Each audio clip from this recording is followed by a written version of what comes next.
यो फोर्स गाडीको चाहिँ एकदमै विकराल समस्या भनेको चाहिँ इन्जिन नटिक्ने एक, दोस्रो हिँड्दा हिँड्दै हफ फाल्ने भनेको चाहिँ चक्का गुडेर बाहिर जाने, गाडी पल्टेर दुर्घटना हुने र कुदिरहेको बेलामा सानो सानो खाल्टामा पनि त्यसको टेन्सन रड भन्छ त्यो टायरलाई जोड्ने, त्यो किडिकै भाँची जाने अनि त्यसपछि गाडी पल्टिने होइन, दुर्घटना हुने। यसको चाहिँ यसको मेन रड एउटा सक भन्छ, मेन यसको सेन्ट्रल रड नै भाँचिएर भुइँमा झरिदिने कुद्दै होइन। र यसका चाहिँ यावत प्रब्लम र प्राविधिक हिसाबले यो फ्युलर गाडी हो। अब हुन त कम्पनीले निकै ठुलो दाबी गर्छ, यो चाहिँ जर्मनको मर्सिडिज ब्रान्च कम्पनीको इन्जिन जडान भएको गाडी हो। 3 लाख किलोमिटरसम्म कम्पनीको ग्यारेन्टी छ भन्छ र 3 वर्षसम्म अथवा 2मा 3 वर्ष अथवा 3 लाख किलोमिटर भनेर ग्यारेन्टी गर्छ।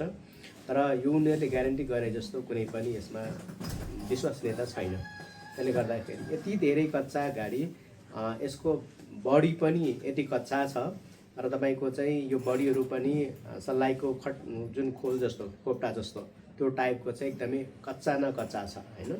1 वर्ष पनि टिक्दैन त्यसको फुल बडी।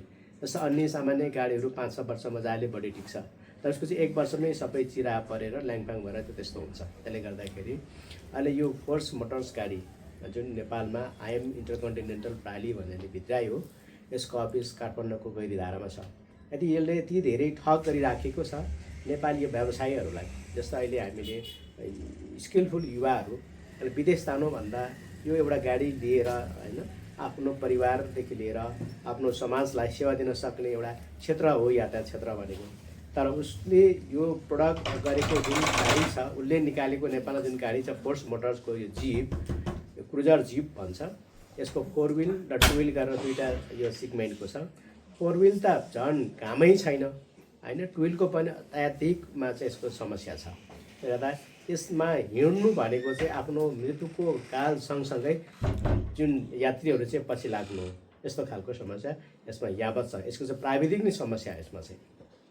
र यो बारेमा पनि कम्पनीलाई हामीले दाबी गऱ्यौँ, क्लेम गऱ्यौँ, तपाईँको यो समस्या छ, हिँड्दा हिँड्दै हफ फाल्छ, टेन्सन रड पिटिकै भाँचिन्छ होइन, र मेन्टेनेन्स असाध्यै हाई महँगो छ र इन्जिन पनि तपाईँले दाबी गरे जस्तो बलियो छैन भने हामीले कम्पनीलाई धेरै क्लेम पनि गऱ्यौँ। र कम्पनीले अहिले यो हाम्रो जुन क्लेम अनुसार अहिले सक्सेस भएन भन्ने हिसाबले अहिले नेपालमा यो गाडी ल्याउन पनि छोडिसक्यो, ल्याउन चाहिँ बन्दै गरिसक्यो एक हिसाबले। र यो खोटाङकै बाटामा पनि एक धाका अहिलेभन्दा 9-10 वर्ष अगाडि 30वटा जति यो फोर्स मोटर्स गाडी विभिन्न यहाँ समितिहरू लिएको थियो, जस्तै रूपाकोट यातायात व्यवसाय सङ्घले लिएको थियो, त्रिदेव यातायात व्यवसाय सङ्घले लिएको थियो, यो जो खोटाङ यातायात व्यवसाय सङ्घमा पनि थियो। त्यसमध्येमा एउटा म आफै पनि व्यवसायी थिएँ, व्यवसायको नाताले यो फोर्स मोटर्स यो 4 व्हिल मैले लिएको थिएँ होइन। अब त्यो बेलामा केही व्यवसायी साथीहरूसँग मेरो भेट भयो। म हुन त यातायात क्षेत्रमा लागेको थिइनँ र केही साथीहरूले मलाई कन्भिन्स गर्नुभयो यो यातायात क्षेत्रमा लाग्नु छ, तपाईँले केही म्यानेज गरेर रकम लगानी गर्न पनि सक्नुहुन्छ भन्ने हिसाबले मलाई कन्भिन्स गर्दा यसो सोचेँ मैले, स्वाभाविक हो।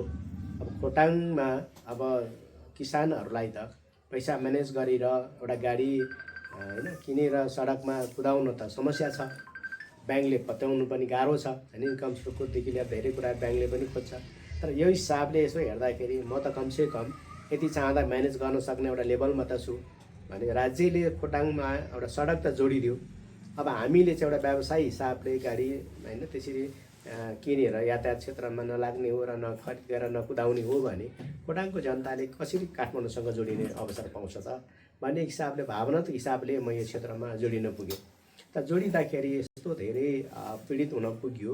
हुन त अब त्यसको लगानीको मुनाफा त आफ्नो ठाउँमा छ, स्वाभाविक लगानी गरेपछि मान्छेले आफ्नो मुनाफाको त अपेक्षा गर्छ, तर लगानीको जोखिम सँगसँगै यात्रुको जोखिम पनि त्यति नै बिहोर गर्नु पर्यो। यसले गर्दाखेरि धेरै गाडीहरू पल्टे होइन, उपचार गर्नु पर्यो, घाइतेहरूसँग लफडा बिहोर गर्नु पर्यो।